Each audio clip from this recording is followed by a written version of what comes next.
नमस्कार दोस्तों, स्वागत है आप सभी लोगों का स्टडी ग्लोस पर। दोस्तों, आप लोगों को पता है कि पाकिस्तान को आज तक 3 बार एफएटीएफ की ग्रे लिस्ट के अंदर शामिल कर दिया गया है। 2008 से 2009 केवल 1 साल के लिए, 2012 से 2015 के लिए 3 साल के लिए, और 2018 से लेकर 2022 तक 4 साल के लिए, और 3 बार ग्रे लिस्ट के अंदर शामिल कर दिया गया है। लेकिन ये ग्रे लिस्ट क्या है, एफएटीएफ क्या है, और इस लिस्ट में शामिल होने का क्राइटेरिया क्या है? ग्रे लिस्ट है, ब्लैक लिस्ट है।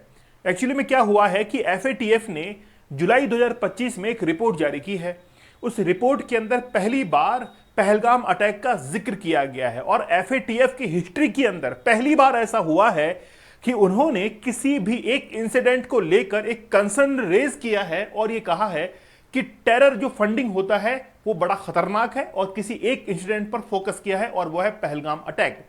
22 अप्रैल की उस घटना के अंदर 26 लोग हमारे मारे गए। उसके बाद में हमने ऑपरेशन सिंदूर को लॉन्च किया, और ऑपरेशन सिंदूर को लॉन्च करने के बाद वक्त आता है 7 मई का। 7 मई को हमने पाकिस्तान के अंदर आतंकी ठिकाने जो कि जैश-ए मोहम्मद और लश्कर तैयबा के द्वारा ऑपरेट हो रहे थे, उनको पूरी तरीके से खत्म कर दिए। ऐसे ठिकानों की संख्या 9 थी।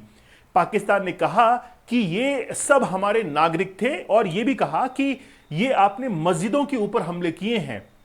फिर हमने कहा कि ये मस्जिदों के ऊपर हमले नहीं है, ये आतंकवादी ठिकाने थे, और फिर वो चाहे फिर कहीं पर भी हो।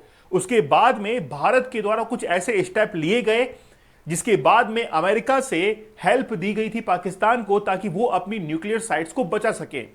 पाकिस्तान और भारत के बीच में जो कुछ भी हुआ, पाकिस्तान इसको एक वॉर डिक्लेयर करता है, लेकिन भारत ऐसा कुछ भी इसको नहीं कहता है। कि भारत ने कहा कि हम लोग एंटी टेरर ये पूरा का पूरा कैंपेन चला रहे हैं। ये सब कुछ हुआ।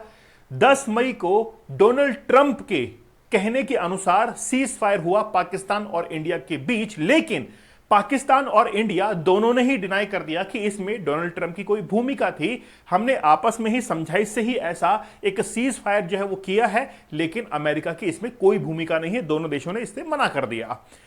जैसे भी आपने देखा इजराइल और ईरान के बीच में शुरुआत में यही तो हुआ। अमेरिका ने कहा कि हम लोग सीज फायर करवाएं, लेकिन फिर से वापस वो लड़ पड़े थे। अब बात यह है कि आपने उरी फिल्म देखी होगी। उरी फिल्म के अंदर यह दिखाया गया था कि पाकिस्तान को एफएटीएफ के अंदर कैसे शामिल किया जाए, और उसके बाद में वो क्या सबूत पेश किए जाए जिससे पाकिस्तान को एफएटीएफ के अंदर शामिल कर दिया जाए। अब आप लोग ये कहेंगे कि सर ये कोई फिल्म थोड़ी चल रही है। बिल्कुल ये फिल्म ही चल रही है, भले ही हम लोग डायरेक्टर और प्रोड्यूसर ना हो, खैर वो तो ईश्वर है। हम लोग एक ऐसे किरदार है जो कि ऊपर से कंट्रोल हो रहे हैं। ये बात तो आप लोग मानते होंगे। ठीक है, ये पूरी फिल्म जो है वो स्क्रिप्टेड है। अब एफएटीएफ ने हाल ही के अंदर पाकिस्तान को इनडायरेक्टली कॉल किया है कि आप टेरर फंडिंग करते हैं। Days after condemning the Pahalgam carnage, the Paris based inter government body, मतलब पेरिस के अंदर हेडक्वार्टर है किसका? एफएटीएफ का। एफएटीएफ की फुल फॉर्म है फाइनेंशियल एक्शन टास्क फोर्स, जो कि ये आइडेंटिफाई करती है कि कौन सा कंट्री टेरर फंडिंग कर रहा है, कौन सा कंट्री टेरर को रोकने के लिए कुछ भी नहीं कर रहा है। उसको वो एक लिस्ट के अंदर शामिल करते हैं, उसको ग्रे लिस्ट हम लोग कहते हैं। अभी थोड़ा विस्तार से हम लोग देखेंगे। इट आल्सो गेव डिटेल्स, मतलब उसने हाल ही में ये डिटेल्स दी कि ये जितने भी ग्रुप्स हैं, जैसे जैश-ए मोहम्मद है, लश्कर है, वो किस तरीके से मेथड को यूज करते हैं, और उस मेथड को यूज करते हुए वो फाइनेंशियल ट्रांजेक्शन करते हैं, टेररिस्ट की हेल्प करते हैं। तो पूरा मेथड हम लोग देखने वाले हैं कि वो किस तरीके से होता है, ये ग्रे लिस्ट क्या होती है, ब्लैक लिस्ट क्या होती है, तमाम बातें आज हम लोग देखने वाले हैं।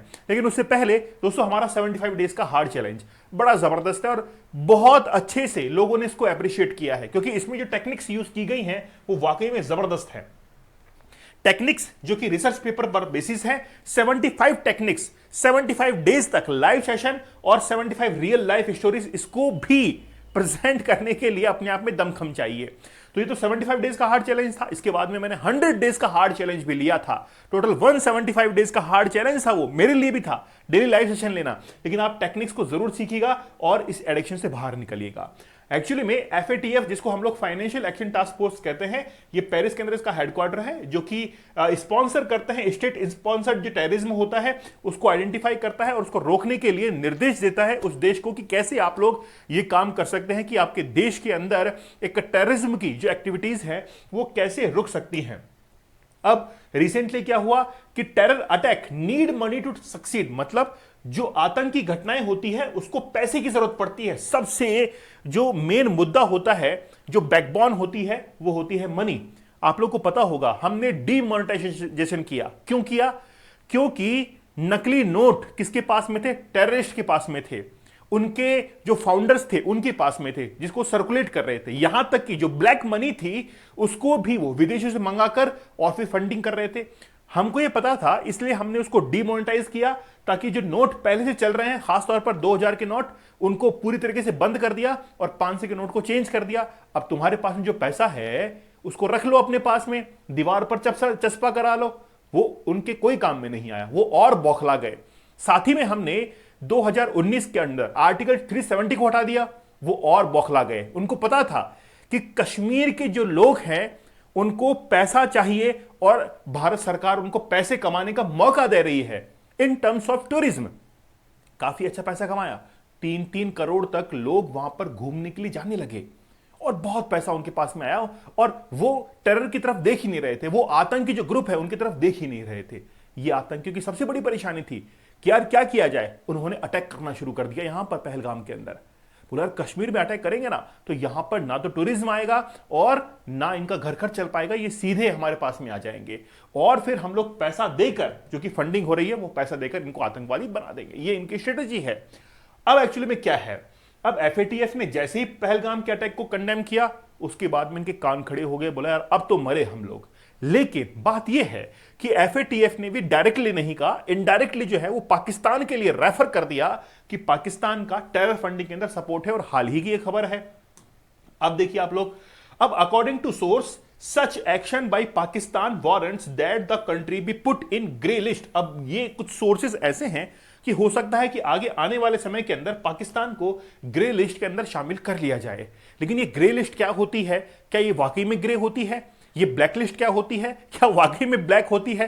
ये जो पीछे लोग देख रहे हैं ना, 1989 वो डेट थी, 14 जुलाई 1989। 1989 के अंदर G7 कंट्रीज एक साथ पेरिस के अंदर मिलते हैं और ये कहते हैं कि यार हमको एक ऐसे टास्क फोर्स बनानी चाहिए जो कि वॉच डॉग की तरह काम करे, ये देखे कि कौन सा देश टेररिज्म के लिए फंडिंग कर रहा है, मनी लॉन्ड्रिंग कर रहा है, इसके ऊपर नजर रखे।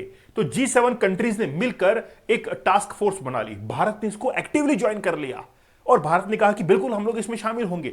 पाकिस्तान बड़ा हिचकिचाया, बोले यार क्या ही करे क्या ही करे, यार भारत जो है वो इसमें शामिल हो चुका है, हमको भी जल्द ही जो है वो यहां पर जगह बनानी पड़ेगी, नहीं तो ये राज हमारा खुल जाएगा कि हम लोग भी ऐसा कर रहे हैं। खूब कोशिश जो है वो पाकिस्तान ने की इसके अंदर। अब रिसेंटली एफएटीएफ ने एक रिपोर्ट जारी कर दी। पहली बार ऐसा हुआ कि जुलाई 2025 के अंदर एक रिपोर्ट जारी की जो कि खास तौर पर स्पेसिफिकली जो कि टेरर फंडिंग को लेकर थी। लिखा हुआ भी है कि FATF report highlights evolving terrorist financing risk and warn the gap. ये एक्चुअली मैंने वहीं से लिया है, जो एफएटीएफ की वेबसाइट है वहां से लिया गया है, जिसका टॉपिक है टेरर फंडिंग यानी कि टेररिस्ट फाइनेंसिंग।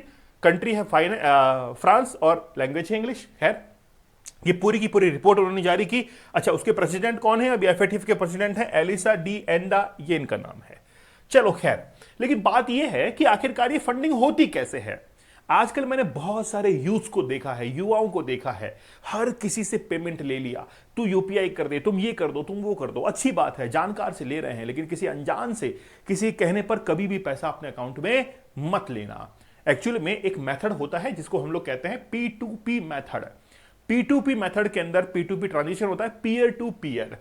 एक प्लेटफॉर्म होता है, ऑनलाइन प्लेटफॉर्म होता है, ठीक है, वहां पर आकर दो व्यक्ति आपस में जुड़ते हैं।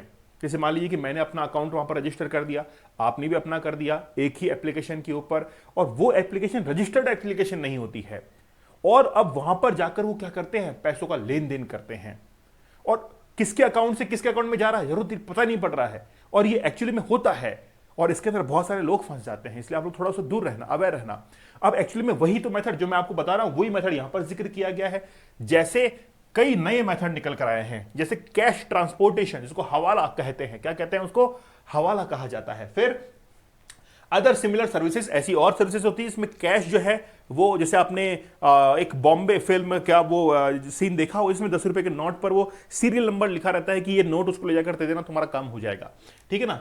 फिर है money value transfer services, online payment services, ठीक है, ये सारा P2P का है, social media and crowd funding feature से, वर्चुअल एसेट्स, मतलब हमको लगता है कि यार ये तो करते ही है ना हम लोग, लेकिन एक्चुअली में ये ऑथराइज्ड हो रहा है या लीगल हो रहा है या नहीं हो रहा है, इसमें बड़ी प्रॉब्लम आती है। खासतौर पर जो नॉन प्रॉफिटेबल ऑर्गेनाइजेशंस होती हैं, एनपीओज होते हैं, एनजीओज होते हैं, उनका भी इस्तेमाल इसके अंदर होता है, और ये खुद एफएटीएफ ने कहा है। अब इसमें दो लिस्ट है, ग्रे लिस्ट है और ब्लैक लिस्ट है। पहले ग्रे लिस्ट के बारे में समझिए। जैसे पाकिस्तान, मैंने कहा कि 3 बार पाकिस्तान को शामिल किया गया, 2008, 2012 और 2018 के अंदर।